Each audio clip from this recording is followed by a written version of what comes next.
Very good evening, welcome to 585. Mamata Banerjee సంచలన ఆసక్తికర వ్యాఖ్యలు చేశారు. సీఎం పోస్టుకి రాజీనామా చేసే ప్రసక్తే లేదు అంటున్నారు మమత.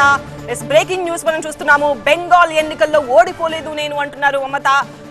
తమ పార్టీ ఓడిపోలేదు అంటున్నారు, అందుకే రాజీనామా చేసే ప్రసక్తే లేదు అంటున్నారు. లోక్ భవన్ కు వెళ్లే ప్రసక్తే లేదంటున్నారు. బీజేపీ అక్రమాలు చేసిందని ఆరోపిస్తున్నారు ఆమె. తాను ఓడినట్టు ఈసీ సాక్ష్యాలు చూపించాలని ఈసీని డిమాండ్ చేస్తున్నారు. నైతికంగా తానే గెలిచాను అంటున్నారు మమత. మరి మమత వాదన నెగ్గుతుందా? আমরা আসামেও কাকে একটা সিট জিতেছি, তারপরে ওখানেও অত্যাচার করতে শুরু করছে সুস্মিতা দেব আমাকে জানানো। পরবর্তী স্ট্র্যাটেজি আমরা পার্টিতে বসে ঠিক করব। আপনারা টাইম টু টাইম জানতে পারবেন, চিন্তা কোনো কারণ নেই। কেন, কিসের জন্য? আমরা তো হারিয়ে নিয়ে যাব। হারলে আমি যদি শপথ দিতে যেতাম তাহলে আমি রেজিগনেশনটা করতাম। এখন তো কোয়েশ্চেন ডাজন্ট অ্যারাইজ। জোর করে দখল করে যদি কেউ মনে করে যে আমি কি রেজিগনেশন দিতে হবে, no, not that. Now also I want to say that we didn't lose the election. It is their forceful attempt to defeat us. Officially they may, through election commission, can defeat us. But morally I am telling you that we won the election. అది మమతా బెనర్జీ సంచలన ఆసక్తికర వ్యాఖ్యలవి. CM పోస్టుకు రాజీనామా చేసే ప్రసక్తే లేదన్నారు మమత. లోక్ భవన్ కి కూడా వెళ్లేది లేదంటున్నారు ఆమె. మేము ఓడిపోలేదు, మా ఓట్లు దొంగిలించారు అంటూ రీజన్ చెప్తున్నారు ఆమె. మమత వ్యాఖ్యలతో యావత్ భారత్ అవాక్కయింది.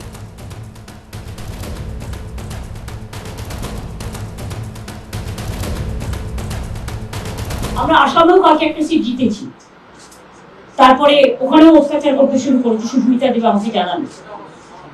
পরবর্তী স্ট্র্যাটেজি আমরা পার্টিতে বসে ঠিক করব। আপনারা টাইম টু টাইম জানতে পারবেন, চিন্তা কোনো কারণ নেই। কেন, কিসের জন্য? আমরা তো হারিয়ে নিয়ে যাব। হারলে আমি যদি শপথ দিতে যেতাম তাহলে আমি রেজিগনেশনটা করতাম। এখন তো কোয়েশ্চেন ডাজন্ট অ্যারাইজ। জোর করে দখল করে যদি কেউ মনে করে যে আমি কি রেজিগনেশন দিতে হবে, no, not that. Now also I want to say that we didn't lose the election. It is their forceful attempt to defeat us. Officially they may, through election commission, can defeat us. But morally I am telling you that we won the election. అది మమతా బెనర్జీ సంచలన ఆసక్తికర వ్యాఖ్యలు చేశారు. ఇంతవరకు భారతదేశంలో ఏ CM కూడా ఇలాంటి వ్యాఖ్యలు చేయలేదు. సీఎం పోస్టుకి రాజీనామా చేసే ప్రసక్తి లేదంటూ మమత మొండిగా వాదిస్తున్నారు.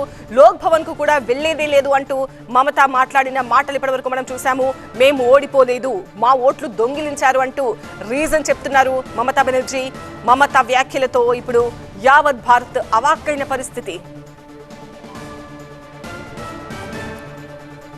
మమతా బెనర్జీ విచిత్ర వాదనకు సంబంధించి, అలాగే రాజ్యాంగం ఏం చెప్తోంది, ఢిల్లీ బ్యూరో చీఫ్ గోపితో మనం మాట్లాడదాం. గోపి, అసలు మమత మడత పేచీకి విలువెంత? రాజ్యాంగబద్ధ పదవులు అనుభవించిన ఆమె ఇప్పుడు ఇలా ఇంత మొండిగా వాదించడం ఏంటి? నేను సీఎంగా రాజీనామా చెయ్యను అని చెప్పేసి ఇలాగే భీష్మించు కూర్చుంటే పరిస్థితి ఏంటి? ఎలా హ్యాండిల్ చేయబోతున్నారు? ఆమె ప్రధాన ఆరోపణలు, ఆక్షేపణలు ఎలక్షన్ కమిషన్ పైన, బీజేపీ పైన ఏమేం చేస్తున్నారు?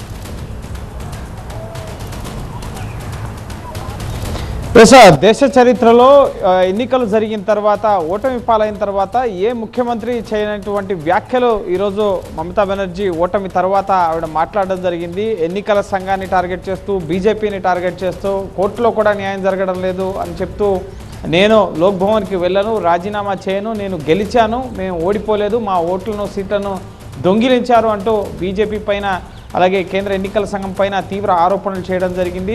నేను ముఖ్యంగా ఎన్నికల ఫలితాలు వచ్చిన తర్వాత కేంద్ర ఎన్నికల సంఘం నోటిఫై చేయడం జరుగుతుంది ఎక్కడెక్కడ ఎవరెవరు గెలిచారు అన్న అంశాలకు సంబంధించి.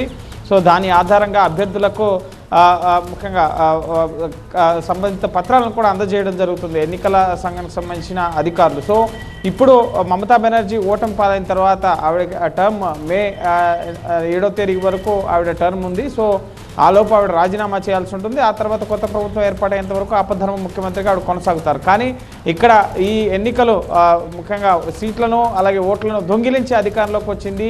దాడులు చేశారు, ముఖ్యంగా కౌంటింగ్ ఏజెంట్ల పైన దాడులు చేశారు. నేను కౌంటింగ్ కేంద్రానికి వెళ్తే నా పైన దాడి చేశారు. ఒకటే పార్టీ రూలింగ్లో దేశంలో ఉండాలనుకుంటుంది బీజేపీ. ఎన్నికల సంఘం బీజేపీ కోసమే పనిచేస్తుందని చెప్పి తీవ్ర వ్యాఖ్యలు చేశారు. అయితే రాజ్యాంగబద్ధంగా ముఖ్యంగా గవర్నర్ జోక్యం చేసుకునే అవకాశం ఉంటుంది. 164వ రూల్ ఆర్టికల్ 164 ప్రకారం ఇటు ప్రభుత్వాన్ని రద్దు చేసే అధికారం ముఖ్యంగా మమతా బెనర్జీ పదవీ కాలం పూర్తయిపోయింది కాబట్టి సో కొత్త ప్రభుత్వ ఏర్పాటుకి గవర్నర్ ఆహ్వానించడం జరుగుతుంది. గవర్నర్కి ఇక్కడ అధికారాలు ఉన్నాయి. సో గవర్నర్ జోక్యం చేసుకునే అవకాశం ఉంటుంది. అలాగే ఆర్టికల్ 356 కింద ముఖ్యంగా రాష్ట్రపతి పాలనకు కూడా సిఫార్సు చేసే అవకాశం ఉంటుంది. కానీ అక్కడ ఎన్నికలు జరిగాయి, పారదర్శకంగా ఎన్నికలు జరిగాయని చెప్పి ఎన్నికల సంఘం చెప్తోంది. అలాగే బీజేపీ అక్కడ గెలుపొందింది. 206 స్థానాల్లో బీజేపీ మ్యాజిక్ ఫిగర్ 148 దాటి 200 మార్కును దాటి హిస్టారికల్ విక్టరీ అక్కడ సాధించడం జరిగింది. సో అదంతా కూడా చెల్లదు. ఇది దొంగిలించి ముఖ్యంగా దాడులు చేసి అనైతికంగా బీజేపీ గెలిచిందన్న ఆరోపణలు మమతా బెనర్జీ చేస్తున్నారు కాబట్టి సో ఖచ్చితంగా గవర్నర్ జోక్యం చేసుకునే అవకాశం ఉంటుంది. అలాగే ప్రభుత్వాన్ని ఏర్పాటు చేస్తూ క్లెయిమ్ చేయడానికి ముఖ్యంగా మే 9వ తేదీన ప్రభుత్వం ఏర్పాటు చేయబోతున్నామని చెప్పి ఇటు అక్కడున్న బీజేపీ చీఫ్ ప్రకటించడం జరిగింది. అలాగే అమిత్ షా అలాగే మోహన్ మాఝీ ఇటు ఒడిశా సీఎం అబ్జర్వర్లుగా బీజేపీ ఇక్కడ జాతీయ నాయకత్వం వాళ్ళని వేయడం జరిగింది. సో లెజిస్లేటివ్ పార్టీ లీడర్ ఎవరు అనేది అక్కడ ఎంపిక చేయడం జరుగుతుంది. అలాగే ప్రభుత్వ ఏర్పాటుకు సంబంధించిన సన్నాహకాల్లో బీజేపీ ఉంటే మమతా బెనర్జీ మాత్రం నేను రాజీనామా చేయను, నేను ఓడిపోలేదు అనడం పట్ల ఇప్పుడు యావత్ దేశం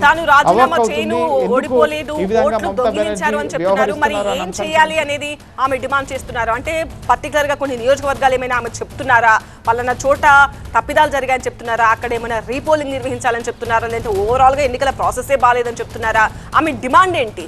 రాజీనామా చేయను సరే ఏం చేయాలంటున్నారు ఆమె?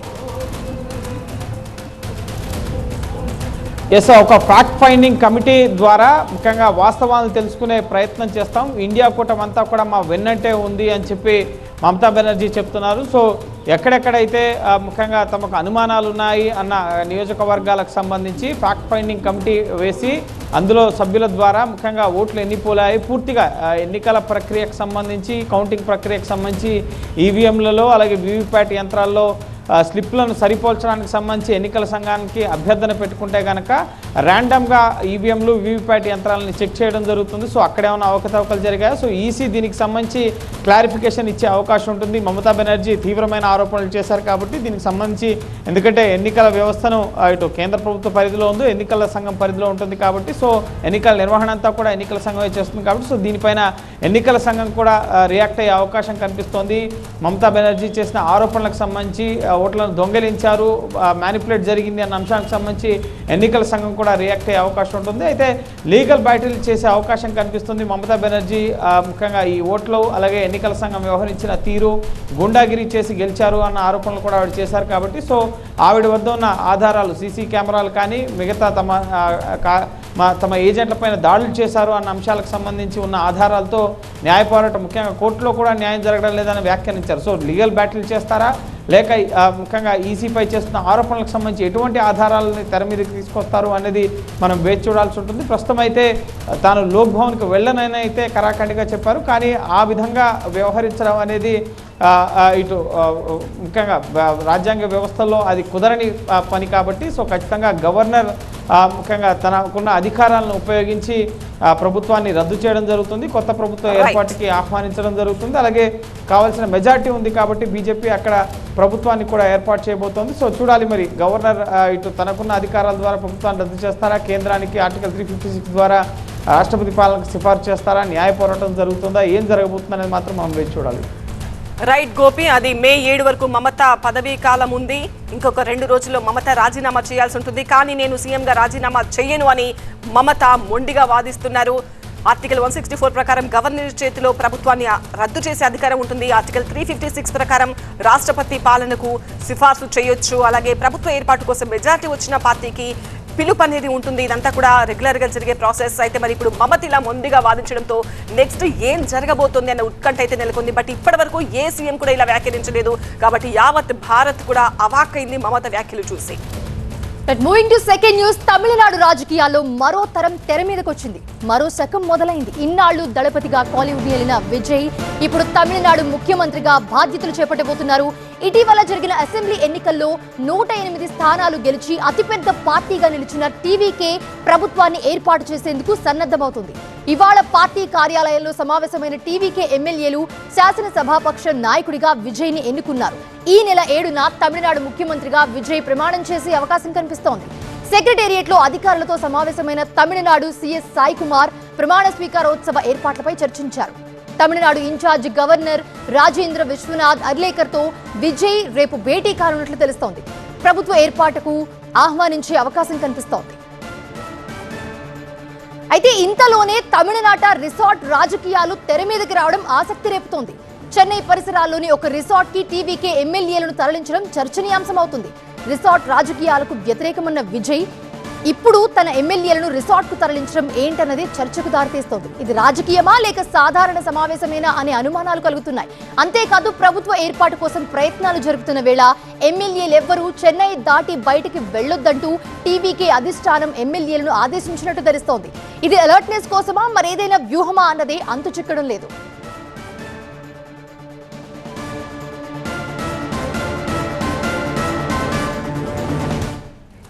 ఇదే అంశానికి సంబంధించి మరిన్ని అప్డేట్స్ అందించడానికి మా చీఫ్ రిపోర్టర్ మురళి అందుబాటులో ఉన్నారు. మురళి,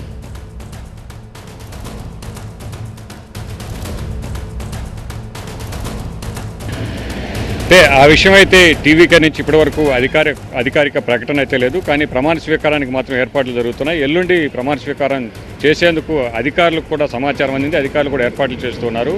అంటే మ్యాజిక్ ఫిగర్కు అవసరమైనటువంటి ఎమ్మెల్యేలు ముందుగానే మొత్తం సిద్ధం చేసుకున్నట్టుగా తెలుస్తోంది. ఎమ్మెల్యేలు ఎవరైతే మద్దతు ఇస్తారో సో వారందరికీ సంబంధించినటువంటి క్లారిటీ అయితే టీవీకే వద్ద ఉంది. అయితే ఇంకా మీడియాకు మాత్రం ఎలాంటి ప్రకటన చేయలేదు ఎవరెవరు మద్దతు ఇస్తారనేది.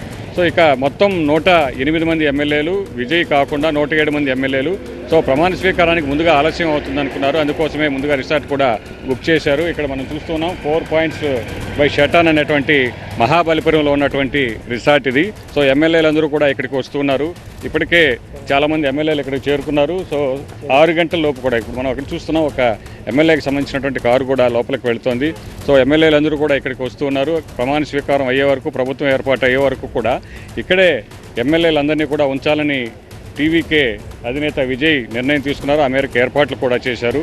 సో ఇప్పటికిప్పుడు అంటే టీవీకేకి వచ్చినటువంటి ఇబ్బంది ఏమీ లేకున్నప్పటికీ కూడాను సో ఎమ్మెల్యేలందరూ కూడా ఇప్పటికే చెన్నై చేరుకున్నారు కాబట్టి వారందరూ కూడా తిరిగి వెళ్ళడం, మళ్ళీ కూడా ప్రమాణ స్వీకారానికి రావడం ఆలస్యం అవుతుంది, ఇబ్బందిగా ఉంటుంది. కాబట్టి అందరినీ ఒకే చోట ఉంచి వారందరికీ కూడా వసతి ఏర్పాటు చేయాలన్నటువంటి ఉద్దేశంతోనే విజయ్ ఆదేశాల మేరకు రిసార్ట్లో వీళ్ళందరినీ కూడా తరలిస్తున్నట్టు టీవీకే వర్గాలు చెబుతూ ఉన్నాయి. సో టీవీకేకి మాత్రం అవసరమైనటువంటి ఆ మద్దతు, అవసరమైనటువంటి మ్యాజిక్ ఫిగర్ మాత్రం కాంగ్రెస్ నుంచి వస్తారా లేదా కమ్యూనిస్టులు అందరూ వస్తారా, 4 కమ్యూనిస్టులు ఉన్నారు వారు వస్తారా, పీఎంకే నుంచి ఉన్నటువంటి 5 సభ్యులు వస్తారా, సో ఇవన్నీ కూడా దానికి సంబంధించినటువంటి క్లారిటీ మాత్రం టీవీకే వద్ద ఉంది. సో దీన్ని బయటకు మాత్రం చెప్పడం లేదు. సో డిఎంకే ఇప్పటికే సమావేశాన్ని ఏర్పాటు చేసుకుంది. అక్కడ శాసనసభ అంటే ఎల్పీ లీడర్గా కూడా ఉదయనిధి స్టాలిన్ కూడా ఎన్నుకున్నటువంటి పరిస్థితి. అయితే ఇక్కడ అన్నా డిఎంకే నుంచి ఒక టెన్షన్ పట్టుకుంది. టీవీకే నుంచి దాదాపు 10 మంది ఎమ్మెల్యేలు టీవీకేకు టచ్లో వచ్చారన్నటువంటి సమాచారం బయటకు వచ్చింది. దీంతో అన్నా డిఎంకే అప్రమత్తమైంది. అన్నా డిఎంకే అధినేత పళనిస్వామి రేపు అత్యవసర సమావేశాన్ని కూడా ఏర్పాటు చేసుకున్నారు. సో విజయం సాధించినటువంటి ఎమ్మెల్యేలందరూ కూడా సమావేశానికి ఖచ్చితంగా హాజరు కావాలని కూడా ఆదేశాలు జారీ చేసినటువంటి పరిస్థితి. సో రేపు సమావేశానికి అందరూ వస్తారా, ఒకవేళ వచ్చిన తర్వాత టచ్లో ఉన్నటువంటి ఎమ్మెల్యేలందరూ కూడా టీవీకేలోకి వెళ్ళేటువంటి ఆలోచన చేస్తూ ఉన్నారా, ఒకవేళ టీవీకేలోకి వస్తే విజయ్ వీరందరినీ కూడా స్వాగతిస్తారా లేదా అనేది కూడా చూడాల్సినటువంటి పరిస్థితి. మొత్తానికైతే మాత్రం సో ఎమ్మెల్యేలందరూ క్యాంపుకు చేరుకున్నారు. ప్రమాణ స్వీకారానికి ఏర్పాట్లు కూడా జరుగుతున్నాయి. రేపు గవర్నర్ని కలిసి ప్రభుత్వ ఏర్పాటుకు ఆదేశించాలని చెప్పి అవకాశం ఇవ్వాలని కూడా కోరేటువంటి అవకాశం ఉన్నట్టు మనకు తెలుస్తుంది. Right, thanks for the updates Murali. Telangana రాష్ట్ర వ్యాప్తంగా భూముల క్రయ విక్రయాలకి సంబంధించిన రిజిస్ట్రేషన్లు, మ్యూటేషన్ల ప్రక్రియకు బ్రేక్ పడింది. కొత్తగా ప్రవేశపెట్టిన భూభారతి పోర్టల్ సర్వర్ సాంకేతిక కారణాలతో మొరాయించడమే ఇందుకు కారణంగా తెలుస్తోంది. ఉదయం నుంచే పోర్టల్ పనిచేయకపోవడంతో రాష్ట్ర వ్యాప్తంగా పలు చోట్ల రిజిస్ట్రేషన్లు నిలిచిపోయాయి. సర్వర్ డౌన్ కావడంతో రాష్ట్రంలోని సబ్ రిజిస్ట్రార్ కార్యాలయాల వద్ద జనం పడిగాపులు కాస్తున్నారు. దూర ప్రాంతాల నుంచి రిజిస్ట్రేషన్ల కోసం వచ్చిన కొనుగోలుదారులు, అమ్మకందారులు తీవ్ర ఇబ్బందులు ఎదుర్కొంటున్నారు. రాష్ట్రంలో భూభారతి పోర్టల్లో యూజర్ ఛార్జీలు పెంచింది ప్రభుత్వం. అయితే ఛార్జీల పెంపునకి ముందే కొందరు వినియోగదారులు స్లాట్ బుక్ చేసుకున్నారు. అర్ధరాత్రి ఛార్జీల పెంపుతో వినియోగదారులకి ఇబ్బందులు పడుతున్నారు. పెరిగిన ఛార్జీలు చెల్లిస్తేనే రిజిస్ట్రేషన్లు జరుగుతున్నట్లు తెలుస్తోంది. ఇదే అంశానికి సంబంధించి మనకి పూర్తి అప్డేట్స్ అందించడానికి మా ప్రతినిధి రేవన్ సిద్ధంగా ఉన్నారు. రేవన్, సడన్ గా ఈ భూభారతి పోర్టల్లో మొరాయించడానికి గల రీజన్స్ ఏం చెప్తున్నారు? ఇలా ఈ ఛార్జీల పెంపుపై వినియోగదారులు ఏమంటున్నారు?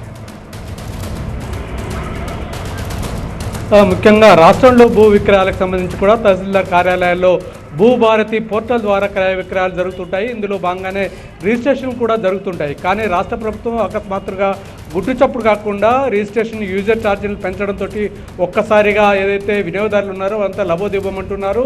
నిన్న అర్ధరాత్రి వరకు ఎవరైతే భూ విక్రయాలకు సంబంధించి క్రయ విక్రయాలకు సంబంధించి స్లాట్స్ బుక్ చేసుకున్నారో వాళ్ళందరూ కూడా ఈ రోజు నుంచి కూడా రిజిస్ట్రేషన్ చేసుకోవాల్సి ఉంటుంది. కానీ ఏదైతే స్లాట్ బుక్ అయిన తర్వాత కూడా ఈ అర్ధరాత్రి నుంచి పెరిగినటువంటి యూజర్ ఛార్జీలు చెల్లించకపోవడంతో తహసీల్దార్ కార్యాలయాల్లో ఎక్కడ కూడా ఏదైతే స్లాట్ల బుకింగ్ అయితే ఓపెన్ కాలేదు, అక్కడ సిస్టమ్ కూడా యాక్సెప్ట్ చేయకపోవడంతో ఎక్కడ రాష్ట్ర వ్యాప్తంగా పూర్తిగా ఈ రిజిస్ట్రేషన్ల ప్రక్రియ, మ్యూటేషన్ల ప్రక్రియ మాత్రం నిలిచిపోయినట్టుగా తెలుస్తోంది. దీనికి సంబంధించి అధికారులు కూడా తొలుత కొంత అయోమయంగా ఉన్నటువంటి పరిస్థితి. తర్వాత ఉన్నతాధికారుల సమాచారం తెలుసుకున్నారు. అర్ధరాత్రి నుంచి పెరిగిన యూజర్ ఛార్జీలు మళ్ళీ చెల్లించాలి, అందుకు ఏదైతే స్లాట్ బుకింగ్ ఉందో దాన్ని రీషెడ్యూల్ చేసుకొని అదనంగా 500 రూపాయలు ఛార్జీలు చెల్లించిన తర్వాతనే రిజిస్ట్రేషన్ ప్రక్రియ కొనసాగుతుందని చెప్పి అధికారులు చెప్పారు. దీంతో ఒక్కసారిగా వినియోగదారులు అయితే అంటే చెప్పా పెట్టకుండా ఒకేసారి ఈ రిజిస్ట్రేషన్ ఛార్జీలు పెంచడం పట్ల, యూజర్ ఛార్జీలు పెంచడం పట్ల కొంత ఇబ్బంది అయితే పడుతున్నటువంటి పరిస్థితి. కానీ సిస్టమ్ ప్రకారం సాధారణంగా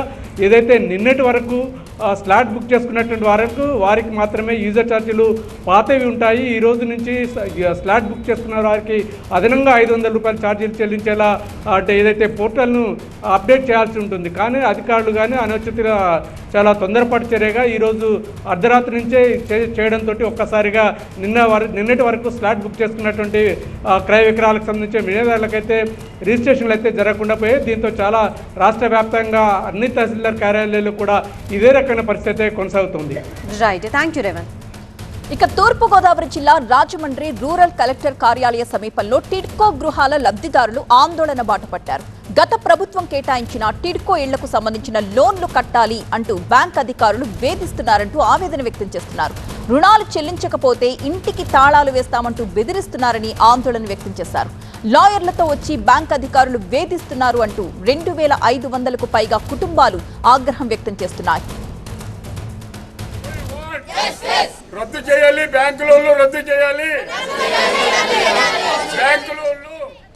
తమకు న్యాయం జరగకపోతే చావే శరణ్యమంటూ కొంతమంది బాధితులు వాటర్ ట్యాంక్ ఎక్కి నిరసన వ్యక్తం చేస్తున్నారు. మాకు రుణాలు ఇవ్వలేదండి, డబ్బులు ఏమి ఇవ్వలేదండి. కానీ బ్యాంకు వాళ్ళు మాత్రం వచ్చి మమ్మల్ని బాగా వేధిస్తున్నారండి. మొన్న మే 2వ తారీఖున కూడా అండి B6లోకి వచ్చండి బ్యాంకు వాళ్ళు, 5 లాయర్లు, 3 బ్యాంకు వాళ్ళు వచ్చండి. రౌడీలో లాయర్లో కూడా తెలియదండి, రుబాబు చేశారండి. ఖాళీ చేస్తారా, ఖాళీ చేయరా, మీరు 8వ తారీఖు మీకు డెడ్ లైన్, రాకపోతే సీలేసేస్తాం మీరు ఖాళీ చేయకపోతేనే అని చాలా రుబాబు కింద మాట్లాడారండి. ఆ వీడియోలు కూడా ఉన్నాయి. అధిక మొత్తంలో వడ్డీలు వేయడమే కాకుండా తమకు తెలియకుండా లోన్లు ఎలా మంజూరు చేస్తారని బాధితులు ప్రశ్నిస్తున్నారు. ఈ రుణాల సొమ్ము మొత్తం నేరుగా ప్రభుత్వ ఖాతాల్లోనే పడిందని, అసలు ఆ డబ్బు తమ చేతికి అందలేదు అని చెబుతున్నారు. తమ సమస్యపై స్థానిక ఎమ్మెల్యే, రాష్ట్ర ప్రభుత్వం స్పందించి పేదలకు కేటాయించిన టిడ్కో గృహాల లోన్లు మాఫీ చేయాలని బాధితులు డిమాండ్ చేస్తున్నారు. మాకు ఇల్లు యాన్వేర్ చేయకుండా మమ్మల్ని లోన్లు కట్టమంటే ప్రభుత్వాన్ని ఏం కోరుకుంటున్నారు? ప్రభుత్వానండి మేము అంతా కూడా పేదవాళ్ళం అండి, కూలి పనులు చేసి బతికేవాళ్ళు. నాకైతే వెనక ముందు ఉండండి వెనక ముందు కూడా ఏమి లేనటువంటి ప్రజలమేనండి మేము అందరూ అనండి. మాకు వెంటనే రుణమాఫీ చేసండి, న్యాయం చేకూర్చాలని కోరుతున్నాం. మా ప్రతినిధి సత్య సిద్ధంగా ఉన్నారు. సత్య, అసలు టిడ్కో గృహాల లోన్ల గందరగోళం ఏంటి? అసలు బాధితులు మాకు లోన్ మంజూరు కానీ లేదు, మాకు ఆ డబ్బులు అందనే లేదు అని చెప్తున్నారు.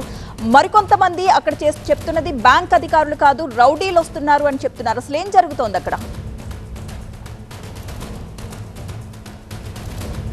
2 రోజుల క్రితం అడ్వకేట్లు అంటూ కూడా గృహాలకు వెళ్ళడం, వాళ్ళకి నోటీసులు ఇవ్వడం. ఆ నోటీసుల్లో chief judicial magistrate court Rajahmundry వారు పంపించారు. ఈ టిడ్కో గృహాలని ఎవరైతే లోన్లు కట్టట్లేదో అంతా కూడా స్వాధీనం చేసుకుని సీజ్ చేస్తాం. దానికి డెడ్ లైన్ కూడా రేపు 8వ తారీఖు ఉదయం 11 గంటల లోపు మీరు రెస్పాండ్ అవ్వకపోతే పూర్తిగా తాళాలు పగలగొట్టి స్వాధీనం చేసుకుంటా ఉంటున్నారు. అలాగే అడ్వకేట్ కమిషనర్ ద్వారా కోర్టు ఆదేశాల ప్రకారమే మేము అందరం వచ్చామంటూ కూడా వాళ్ళతో వాగ్వాదానికి దిగారు. ప్రస్తుతం అయితే మాత్రం 4-5 సంవత్సరాల క్రితం అంటే గత ప్రభుత్వ హయాంలో సింగిల్ బెడ్రూమ్ 50,000, డబుల్ బెడ్రూమ్ సంబంధించి ₹1,00,000 ఎవరైతే బాధితులు ఉంటారో పేదలు ఉంటారో పేదలకు కేటాయించినటువంటి టిడ్కో గృహాలకు సంబంధించి టిడ్కో గృహాలు గత ప్రభుత్వ హయాంతో పాటు కూటమి ప్రభుత్వం వచ్చినప్పుడు కూడా అవి పక్కన పాడేయడం వల్ల పిచ్చి మొక్కలకు పేరిపోయి చాలా దారుణంగా అధ్వానంగా తయారు. గతంలో కూడా కరోనా సమయాల్లో వాటిని క్వారంటైన్ రూమ్స్ కింద కూడా వాడారు. వాటినే ఈ పేదలకు కేటాయించినటువంటి పరిస్థితి నేపథ్యంలో వీళ్ళు ఒక్కసారిగా అంటే 50,000 పేదవాడి కింద పోగు చేసి కట్టుకున్నాము. అందులో ఆటో డ్రైవర్లు ఉన్నారు, కార్మికులు ఉన్నారు, పేదవాళ్ళు ఉన్నారు. ఇప్పుడు ఒక్కసారిగా బ్యాంకు వాళ్ళు దర్శనమిచ్చి మీ దగ్గర 4 లక్షల నుంచి 5 లక్షల రూపాయలు లోన్ ఉంది,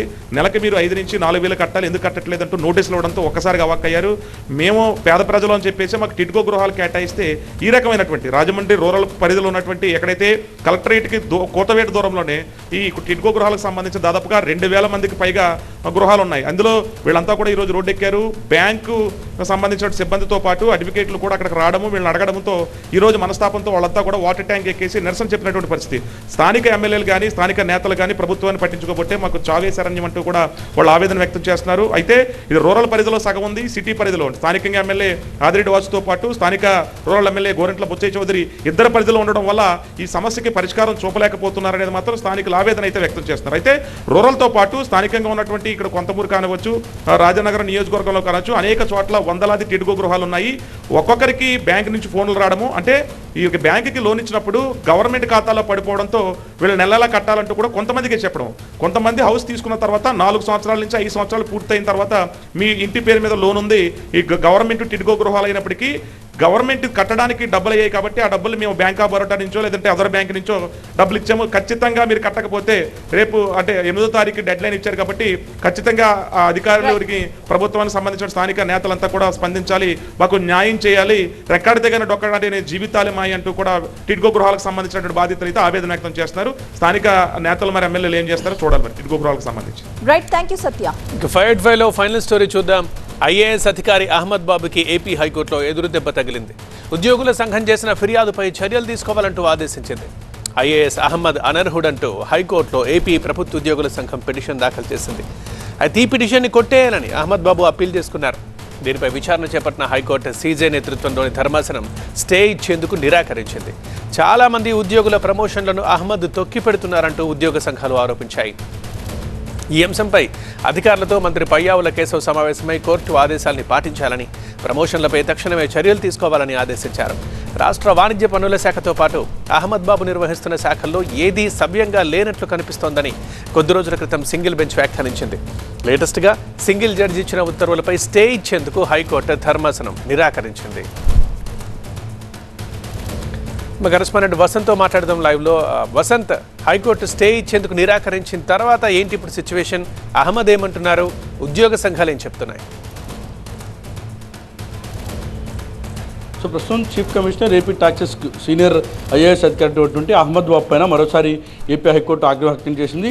ఇప్పటికే ప్రమోషన్లు ఇవ్వకుండా తొక్కు పెడుతున్నారు, ఉద్యోగులు వేధింపులు గురి చేస్తున్నట్టు కూడా దాఖలైనటువంటి పిటిషన్లపైన ఏపీ హైకోర్టు ఏప్రిల్ 27వ తేదీన చాలా స్పష్టంగా తీర్పునిచ్చింది. డిఓపిటీతో పాటుగా central vigilance commission, central public గ్రీవెన్సెస్తో పాటుగా ఏపీసీఎస్ను అహ్మద్ బాబుపై ఏ చర్యలు తీసుకున్నారో విచారించి ఆ నివేదికను జూలై 26వ తేదీలోపు ఏపీ హైకోర్టు రిజిస్ట్రార్ జనరల్ ఎదుట ఉంచాలంటూ కూడా ఆదేశాలు జారీ చేసింది. అయితే సింగిల్ బెంచ్ ఇచ్చినటువంటి తీర్పు పైన అప్పీల్ చేశారు ఏపీ హైకోర్టులో సీనియర్ ఐఏఎస్ అహ్మద్ బాబు. మరోవైపు అహ్మద్ బాబు అనర్హుడు అంటూ కూడా మరో పిటిషన్ ఉద్యోగుల సంఘం నేతలు దాఖలు చేశారు. ఈ 2 పిటిషన్లపైన విచారించిన ఏపీ హైకోర్టు ఇప్పటికే సింగిల్ బెంచ్ ఇచ్చినటువంటి తీర్పుని స్టే విధించాలని ఏదైతే పిటిషన్ దాఖలు చేశారో, అప్పీల్కి వెళ్ళారో దాన్ని సమర్థించి దాన్ని కొట్టివేసింది. అయితే అహ్మద్ బాబుకి సంబంధించినటువంటి అంశంలో ప్రభుత్వం విచారించాలి, చర్యలు తీసుకోవాలంటూ కూడా ఆదేశాలు అయితే జారీ చేసింది. సీజే నేతృత్వంలోని ధర్మాసనం విచారించి ఏవైతే ఉద్యోగులు చేస్తున్నటువంటి ఆరోపణలు కానీ విమర్శలు కానీ కోర్టుకు సమర్పించినటువంటి అంశాలు ఏవైతే గతంలో సింగిల్ బెంచ్ ఇచ్చినటువంటి తీర్పు అయితే దాన్ని సమర్థించడంతో పాటుగా స్టే ఇచ్చేందుకైతే నిరాకరించింది. గత కొంతకాలంగా చీఫ్ కమిషనర్ ఏపీ టాక్సెస్కి సంబంధించి అహ్మద్ బాబు సీనియర్ ఐఏఎస్గా ఉన్నారు. ఆయన గత కొంతకాలం ఉద్యోగులు ప్రమోషన్లు ఇవ్వడం లేదు, అలాగే ట్రాన్స్ఫర్ చేయడం లేదు. ఎవరైతే ప్రమోషన్లకు సంబంధించిన వ్యవహారం పైన కానీ లేదా తన శాఖలో జరుగుతున్నటువంటి పరిణామాలపైన ప్రశ్నించినటువంటి క్రమంలో వారిని వేధింపులకు గురి చేస్తున్నట్టు కూడా ఆరోపిస్తున్నారు. ఇప్పటికే ఆ సంఘం నేతలు హైకోర్టును ఆశ్రయించగా ఇటీవల ఏప్రిల్ 27వ తేదీ చాలా స్పష్టంగా హైకోర్టు కూడా తీర్పునిచ్చింది. ఈ తీర్పు పైన ఆయన అప్పీల్కి వెళ్ళినటువంటి సందర్భంలో అలాగే స్టే విధించాలంటూ కూడా దాఖలు చేసినటువంటి పిటిషన్లు విచారించిన ఏపీ హైకోర్టు విచారించాలని కూడా ఆదేశాలు జారీ చేసింది. ఇప్పటికే హైకోర్టు ఇచ్చినటువంటి తీర్పును అమలు చేసేలాగా ఆ తీర్పు ఏదైతే తీర్పు ఇచ్చిందో ఆ తీర్పుకి సంబంధించి కూడా మంత్రి పయ్యావలి కేసు సుదీర్ఘంగా అధికారులతో మంత్రాలు జరిపారు, చర్చించారు. కోర్టు ఇచ్చినటువంటి ఆదేశాలు అమలు చేసే దిశగా అడుగులు వేయాలంటూ కూడా ఆయన ఆదేశాలు అయితే జారీ చేశారు. రైట్ వసంత్.